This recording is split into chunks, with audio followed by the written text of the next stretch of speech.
Welcome to Mountain Women Radio with your host, Tammy Trayer. Tammy is an author, writer, and integrative health practitioner dedicated to helping her listeners enjoy life and family. Listen as she shares her extensive knowledge on homesteading, off-grid living, wilderness survival, and living a faithful, simple life. Find a comfortable seat, grab your favorite beverage, and prepare to be encouraged. Hey my friends, welcome to Mountain Woman Radio. I am your host, Tammy Trayer, and today is episode number 257. And today we are going to talk about the grass is not greener on the other side. The grass is greener where it's watered. Think about that. I think that's a really important thing to think about and also ponder how that plays out in your life. You know, oftentimes we are comparing ourselves to the neighbors, the Joneses. We're trying to keep up with others. We're wishing and desiring to be or do or have other things. And, you know, we're always looking on the outside and wanting something better instead of nurturing what we have.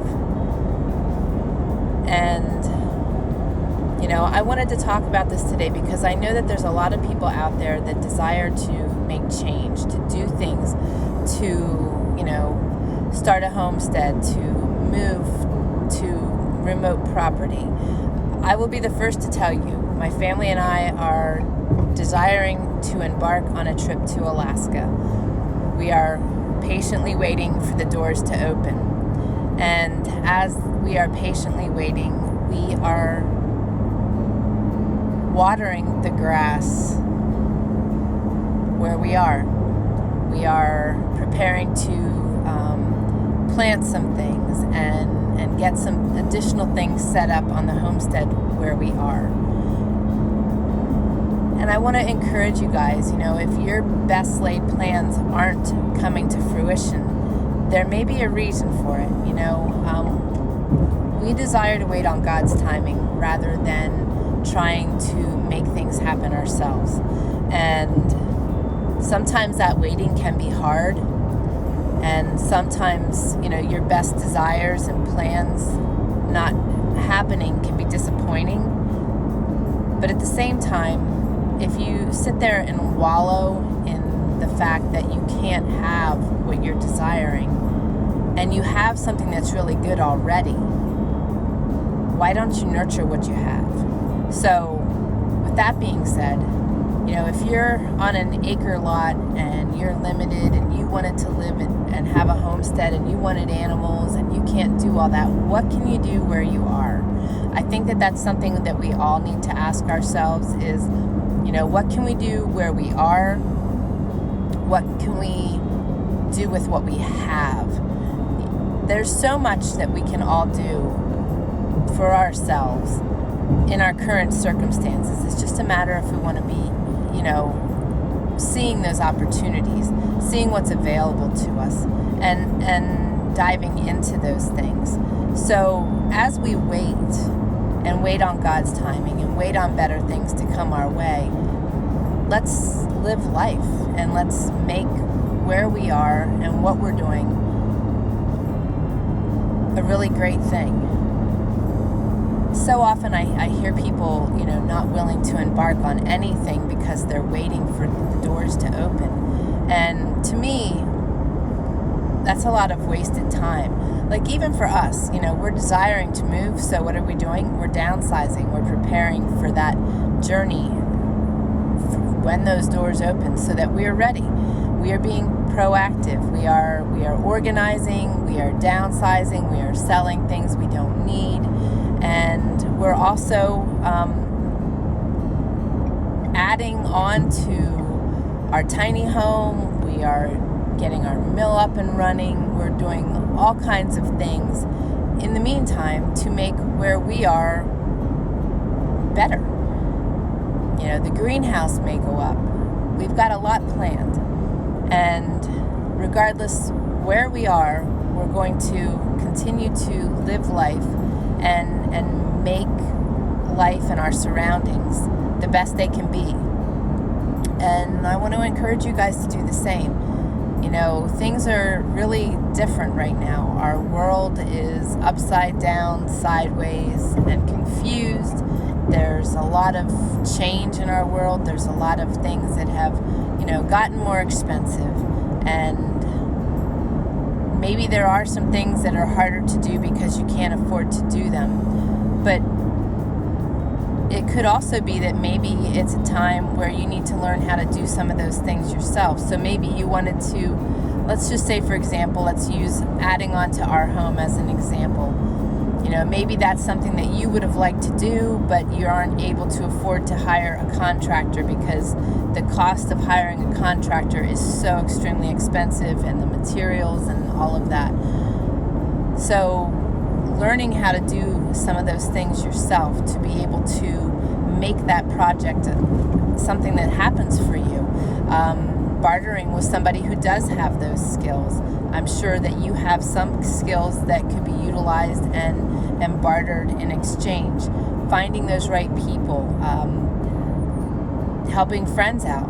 Your friend might have the talents to add on to your home, and you might have talents to maybe just help him bring in lots of firewood for the year. Whatever the case may be, but we've got to get back into thinking about bartering and trading services and lending a hand and just helping one another, because I believe that we are going to hit a point where that's where it's at. And if you really think about it, when you think back on our ancestors and all they had to do without the modern day conveniences and not always having the help they needed, they persevered, they pushed through, they figured it out, they found a way. And I think that our society today has gotten so far away from that when things do occur, you don't even know what to do. And I want to remind you to start thinking differently, start looking at things differently, and start realizing, where we're headed and the importance of having these abilities, these skills, and that mindset. It's important for us to do what we can for ourselves and to continue to live a good life, making things that we want to happen, and just figuring out ways to make it happen. I hope that all makes sense. That was a lot of happenings, but I think you know what I'm saying. And connecting with the right people, you've heard me say that a lot. There's really great value in connecting in your local community. If the people there are people that you connect with and that you can relate to, being able to do that is very helpful because it enables you to utilize each other's skill sets. Because we can't all have all the skill sets.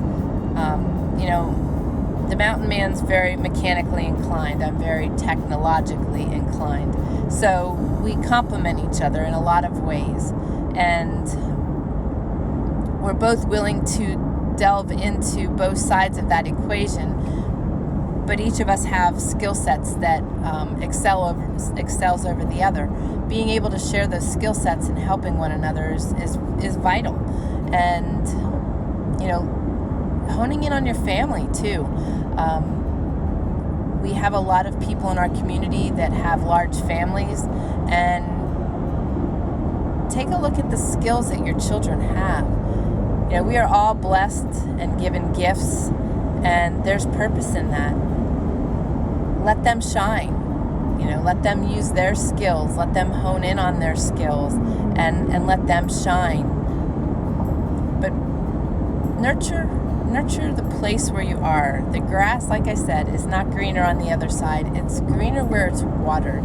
So that plays a role in not only, making your space, your home a better place, but also watering those skill sets your children have or your spouse has, and encouraging them to really hone in on those skills and to improve and to grow. I just think it's really important for us all to be growing right now and not in a heap, worrying about what's coming, what's next, what the world's coming to, but making something of ourselves, making something of our lives, being what we want in the world, and living a good life. And I truly believe that in order to live a good life in the world we live in, it's going to be us grabbing a hold of the reins and making it happen. So this is a short and sweet episode today. So I just want to encourage you to start watering the grass where you're at. And let that be something that you're doing in all aspects of your life. Spiritually, mentally, emotionally, physically, along with, your family, your homestead, and all that you've got going on. Nurture what you have. Make it good and build upon where you're at if you can't go somewhere different and that was your desire. A lot of times, our dreams are viewed to be external, but we can make them internal in regard to making our dreams happen right where we are, and not having to wait for everything to line up is the other thing. Oftentimes we're waiting for things to line up perfectly. Step out in faith, step out of your comfort zone, because that's where it's all at. That's where the good stuff happens all the time. So that's my message for you today. I hope it was helpful. Enjoy the rest of your day. I look forward to seeing you guys on the next episode. You guys take care, and God bless. Thank you for joining us today on Mountain Women Radio, where you can learn something new every week. We hope you enjoyed the show, and we encourage you to join us on faithledliving.com and faithledlearning.com. Be sure to connect with us on iTunes and leave a review. This will help us reach even more people. Until next time, keep learning, laughing, and living.